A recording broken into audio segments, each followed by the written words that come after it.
গণভোট নিয়ে সরকার জোর প্রচার চালালেও এ বিষয়ে মোটেও চিন্তিত নয় বিএনপি।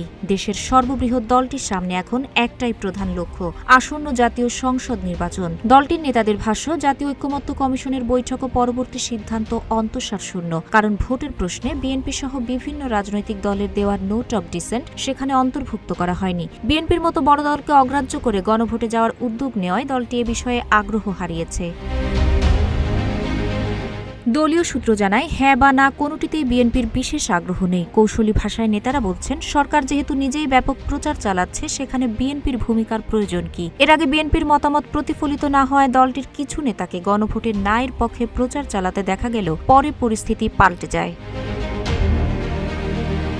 সরকারি সিদ্ধান্তের পক্ষে থাকা রাজনৈতিক দলগুলো যখন প্রচার শুরু করে না মানে স্বৈরাচার, না মানে ফ্যাসিবাদ, তখন বিএনপি পড়ে যায় উভয় সংকটে। বিশ্লেষকদের মতে এতে বিএনপি এমন অবস্থায় পৌঁছেছে যেখানে তারা প্রকাশ্যে হ্যাঁ বলতেও পারছে না, আবার নায়ের পক্ষে দাঁড়ালেও ঝুঁকি রয়েছে। ফলে গণভোট প্রশ্নে চুপ থেকে জাতীয় নির্বাচনকেই সামনে রাখছে দলটি।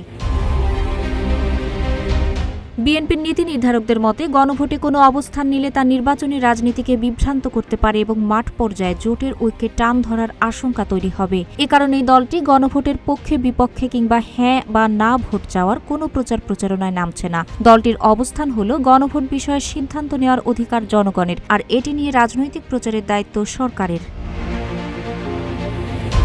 বিএনপি মহাসচিব মির্জা ফখরুল ইসলাম আলমগীর সাংবাদিকদের বলেছেন, নায়ের পক্ষে থাকার কোনো অপশন নেই, তবে তিনি সরাসরি হ্যাঁর পক্ষেও অবস্থান স্পষ্ট করেননি। দলীয় সূত্র জানায়, জাতীয় নির্বাচনের দিন অনুষ্ঠিত হতে যাওয়া গণভোট বিএনপির অগ্রাধিকার তালিকার একেবারে নিচে রয়েছে এবং দলটির সমর্থকদের জন্য গণভোটে কী ভোট দিতে হবে সে বিষয়ে কোনো নির্দেশনাও দেবে না।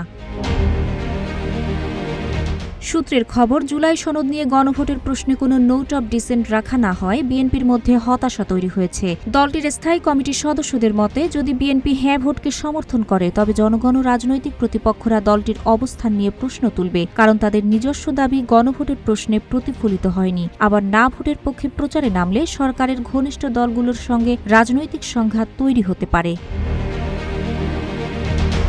এ প্রসঙ্গে বিএনপির স্থায়ী কমিটির সদস্য সালাউদ্দিন আহমেদ রূপালী বাংলাদেশকে বলেন, জুলাই সনদ বাস্তবায়ন আদেশে কোনো নোট অব ডিসেন্ট উল্লেখ করা হয়নি এবং গণভোট অধ্যাদেশের গেজেটেও সেগুলো বাদ দেওয়া হয়েছে। অতএব এসব দায়িত্ব শেষ পর্যন্ত সরকারের ওপরই বর্তায়। তিনি বলেন, মানুষ বিভ্রান্ত হতে পারে এবং ধরে নিতে পারে যে আদেশ ও গণভোট অধ্যাদেশে যেমন বলা আছে ঠিক তেমনভাবেই সবাই প্রস্তাবের সঙ্গে একমত। জনগণের ওপর এ ধরনের প্রশ্ন চাপিয়ে দেওয়া কি ঠিক?